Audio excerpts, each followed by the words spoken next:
नमस्कार, मैं निश कुमार स्वागत करता हूं आपके अपने यूट्यूब चैनल स्टडी पॉइंट 11 में। हम लोग देख रहे हैं एसएससी जीडी 2024 की नई भर्ती को लेकर 2023 में आयोजित एसएससी जीडी परीक्षा के कुल 76 शिफ्ट का प्रश्न पत्र का हल। आज है वीडियो नंबर 27 और इस वीडियो में बात करेंगे हम लोग जीके का। इससे पहले हम लोग 26 वीडियो कर चुके हैं, तो जो भी स्टूडेंट अभी तक नहीं देखें ये 26 वीडियो प्लेलिस्ट बना हुआ है चैनल पर, एक बार ज़रूर आपको देख लेना है एग्ज़ाम से पहले, क्योंकि ये आपके प्रीवियस ईयर क्वेश्चन के हैं दोस्तों। और मोस्ट इम्पोर्टेंट होता है किसी भी एग्ज़ाम को क्रैक करने के लिए उसका प्रीवियस ईयर पेपर का करना। तो इस वीडियो में देखेंगे जीके का 23 जनवरी 2023 के थर्ड शिफ्ट का प्रश्न पत्र का हल। तो चलिए शुरुआत करते हैं। अगर आप नए हैं चैनल पे तो चैनल को फटाफट अभी क्या करेंगे, सब्सक्राइब करेंगे और दोस्तों के बीच इस वीडियो को जरूर शेयर करेंगे, ठीक है। चलो शुरू करते हैं पहला प्रश्न से। तो पहला सवाल पूछा गया है, आधुनिक आवर्त सारणी में कितने तत्व हैं? आधुनिक आवर्त सारणी में कुल 118 तत्व हैं, याद रखिएगा। आधुनिक आवर्त सारणी किसने दिया? तो मोसले के द्वारा दिया गया है, ये भी आपको याद रखना है। अगला प्रश्न देखा जाए। अगला प्रश्न आपसे पूछा गया है कि कहाँ के महान आदिवासी नेता वीर लखन नायक ने भारत छोड़ो आंदोलन में भाग लिया और 1943 में अंग्रेजों द्वारा उन्हें फांसी दे दी गई थी भाई, ठीक है। तो भाई देखो, इस प्रश्न का सही उत्तर हो जाएगा उड़ीसा। उड़ीसा के महान लखन नायक जो वीर थे उन्होंने भारत छोड़ो आंदोलन में भाग लिया था और 1943 में, याद रखना, कि उनको फांसी दे दी गई थी अंग्रेजों के द्वारा, जो कि एक आदिवासी नेता वीर लखन नायक थे, जो इन्होंने भारत छोड़ो आंदोलन में भाग लिया था और 1943 में अंग्रेजों के द्वारा इनको फांसी दे दी गई थी। अगला प्रश्न पूछा गया है, भारत के संशोधित संविधान के अनुच्छेद 279 के अनुसार जीएसटी परिषद, जो केंद्र और राज्यों का एक संयुक्त मंच होगा, में निम्नलिखित सदस्य होंगे। जीएसटी के बारे में जिनको नहीं पता है, वीडियो मैंने बना रखा है, देख लीजिएगा, ठीक है। मोस्ट इंपॉर्टेंट प्रश्न भी कराया है और डिटेल्स में भी बताया, तो इस वीडियो को जरूर देख लेना, ठीक है। जीएसटी के बारे में देखो, जीएसटी में होता है केंद्रीय वित्त मंत्री, बिल्कुल होता है। केंद्रीय वित्त मंत्री जीएसटी में होता है, सदस्य में शामिल होता है। केंद्रीय राज्य मंत्री, राजस्व या वित्त प्रभारी, ये भी शामिल होते हैं। तीसरे नंबर ऑप्शन में दिख रहा है कि वित्त या कराधान प्रभारी मंत्री या प्रत्येक राज्य सरकार द्वारा नामित कोई अन्य मंत्री, जी हाँ दोस्तों, ये भी शामिल होते हैं। तो 1, 2 और 3, यानी कि तीनों के तीनों ऑप्शन आपके सही हैं। तो हमारा राइट आंसर होगा ऑप्शन नंबर 4, 1, 2, 3, याद रखिएगा। जीएसटी के बारे में आपसे पेपर में सवाल पूछा जा सकता है। अगला सवाल देखा जाए, भारतीय प्रतिभूति और विनिमय बोर्ड यानी सेबी कि पहली महिला प्रमुख कौन बनी है? लिख कर ले लो, मोस्ट इम्पोर्टेंट है और इस बार भी पेपर में दिखेगा यह प्रश्न। तो सेबी की पहली महिला प्रमुख बन गई हैं माधवीपुरी बूच, याद रखना है, माधवीपुरी बूच बन गई है सेबी की पहली महिला प्रमुख, याद रखना है। फर्स्ट महिला बनी है, तो मोस्ट इम्पोर्टेंट है और आपके पेपर में पूछा गया है और आपके एग्जाम में यानी 2024 में भी यह प्रश्न पूछा जाएगा, 100% गारंटी है।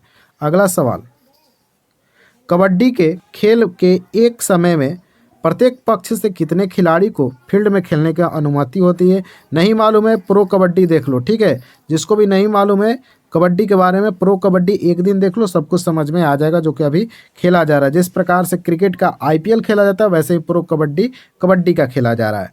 देखो, दोनों टीमों में 7-7 प्लेयर होते हैं, मैट पे उतरते हैं एक साथ, याद रखना है, ठीक है। 7 प्लेयर एक टीम में और 7 प्लेयर एक टीम में होते हैं, याद रखना है, ठीक है। अगला प्रश्न देखा जाए, 2022 तक की स्थिति के अनुसार विश्व जनसंख्या में भारत का स्थान क्या रहा था? देखो भाई, बिल्कुल आसान सा सवाल है और इसका सही उत्तर हो जाएगा 2, यानी कि विश्व जनसंख्या में भारत का स्थान क्या है? दूसरा है। अब फटाफट आप लोग काम करो, पहले स्थान पे कौन है जनसंख्या में, कमेंट बॉक्स में छाप दो। पहले स्थान पर कौन है जनसंख्या में पूरे विश्व में? देश का नाम बताइए, पहले नंबर पे कौन आता है? फटाफट कमेंट बॉक्स में छापना है और अभी छापना है, ठीक है। अगला प्रश्न देखा जाए, चूफाट पूर्वोत्तर भारत का एक लोक नृत्य है, वह किस राज्य में किया जाता है? चूफाट। और लिख कर लो, यह प्रश्न आपके पेपर में देखने को मिलेगा, क्योंकि CHSL के पेपर में देखने को मिला, MTS के पेपर में देखने को मिला, CGL के पेपर में मिला और SSC GD के एग्ज़ाम में, ये जो मैं करा रहा हूँ ये तो आपका GD का ही पेपर है। तो चूफाट जो है एक पूर्वोत्तर नृत्य है और यह है सिक्किम राज्य का, याद रखना है। कहाँ का है? सिक्किम का है। चूफाट नृत्य कहाँ का है? तो सिक्किम का है, याद रखना है, ठीक है।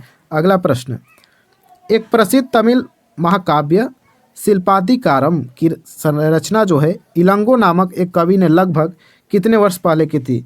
हालांकि यह क्वेश्चन काफ़ी डिफिकल्ट हो सकता है अगर आप लोग जीके नहीं पढ़ते हैं तो, अगर जो पढ़ते हैं जिन्होंने इस प्रश्न को देखा है तो आसानी से उत्तर कर सकते हैं।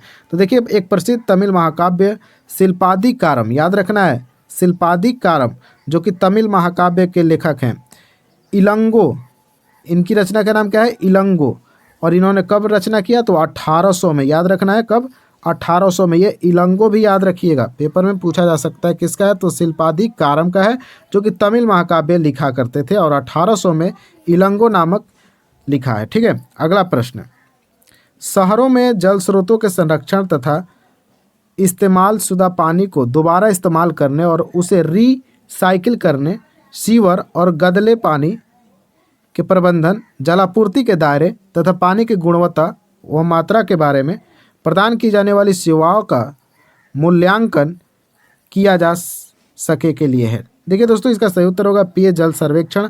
आप लोग प्रश्न को अगर आप पूरा पढ़ते हैं तो आसानी से उत्तर कर देंगे, क्योंकि पानी के बारे में बात किया है तो पेयजल सर्वेक्षण याद रखिएगा। ठीक है, अगला प्रश्न, भारत की पहली जूट मिल किस राज्य में स्थापित की गई थी। यानी भारत में पहली जूट मिल कहाँ स्थापित की गई थी तो यह स्थापित की गई थी पश्चिम बंगाल में। कहाँ, पश्चिम बंगाल में भारत में पहली जूट मिल की स्थापना की गई थी, याद रखना है। ठीक है, अगला प्रश्न देखा जाए,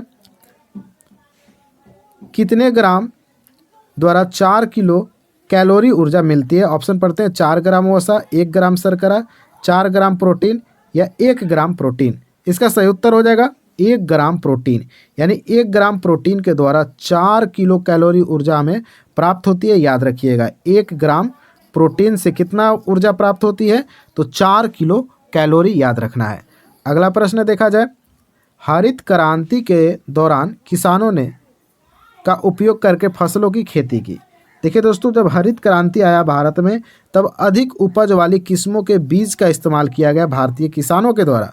तो हरित क्रांति के दौरान किसानों ने अधिक उपज वाली किस्मों के बीजों का उपयोग करके फसलों की खेती की, जिससे अनाज की मात्रा क्या हो गई, बढ़ गई, क्योंकि अधिक उपज वाली किस्म की बीज का इस्तेमाल किया गया था हरित क्रांति के दौरान। अगला सवाल आपसे पूछा गया 13 नंबर कि निम्नलिखित में से कौन सा राज्य 83वीं राष्ट्रीय टेबल टेनिस चैंपियनशिप 2022 का मेज़बान था।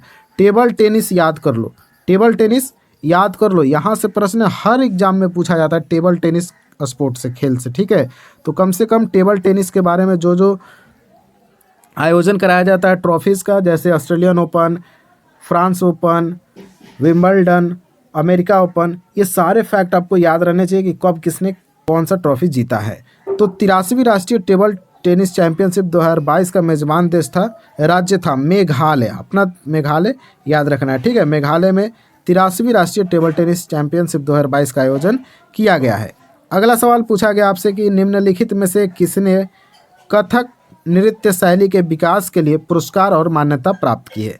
कथक नृत्य में किसको मिला, कथक नृत्य में किसको पुरस्कार और मान्यता मिला तो शोभना नारायण को, याद रखिएगा। शोभना नारायण किससे संबंधित है, कथक नृत्य से। अच्छा, ये कथक नृत्य किस राज्य का है तो उत्तर प्रदेश का है। ये सारे फैक्ट आपको याद रखना है। ठीक है, अगला प्रश्न देखा जाए, सिंधी समुदाय द्वारा मकर संक्रांति निम्नलिखित में से किस नाम से मनाई जाती है। देखो, मकर संक्रांति जो हम लोग खिचड़ी के रूप में मनाते हैं, अलग अलग स्टेट में अलग अलग नाम से इसको मनाया जाता है, तो एक बार इसको जरूर देख लेना है। ठीक है, और यह प्रश्न बार बार पेपर में पूछा जाता है। देखो, इसका सही उत्तर हो जाएगा तिरुमुरी, तिरुमुरी। तो सिंधी समुदाय द्वारा मकर संक्रांति को तिरुमुरी के नाम से मनाया जाता है, याद रखना है। कौन सा समुदाय तो सिंधी समुदाय के द्वारा। अगला सवाल पूछा गया, which article of Indian constitution provide for right to freedom of speech. Right to freedom of speech article 19 देता है। ठीक है, बोलने की स्वतंत्रता कौन देता है तो आर्टिकल 19 देता है। बिल्कुल आसान सा सवाल है, आपको याद होगा। अगला सवाल देखें, निम्नलिखित में से कौन सा हिंद महासागर का विस्तार है। देखो, इसका सही उत्तर होगा अरब सागर। हिंद महासागर का विस्तार कौन है तो अरब सागर को बोला जाता है, याद रखना है अरब सागर। ठीक है, हिंद महासागर का विस्तार। अगला सवाल आपसे पूछा गया कि स्वतंत्रता के बाद भारतीय संसद ने सामाजिक और आर्थिक नीति के उद्देश्य के रूप में समाज के स्वरूप को स्वीकार किया। देखिए समाज के समाजवादी, याद रखना है समाजवादी, इसका राइट आंसर क्या होगा? समाजवादी। तो स्वतंत्रता के बाद, आज़ादी के बाद भारतीय संसद जो है सामाजिक और आर्थिक नीति के उद्देश्य के रूप में समाज के समाजवादी स्वरूप को स्वीकार किया। उदारवादी तो बिल्कुल नहीं, पूंजीवादी भी नहीं और साम्यवादी भी नहीं, समाजवादी। एक बार ऑप्शन को बढ़िया से पढ़िएगा, आंसर आपको पता चल जाएगा।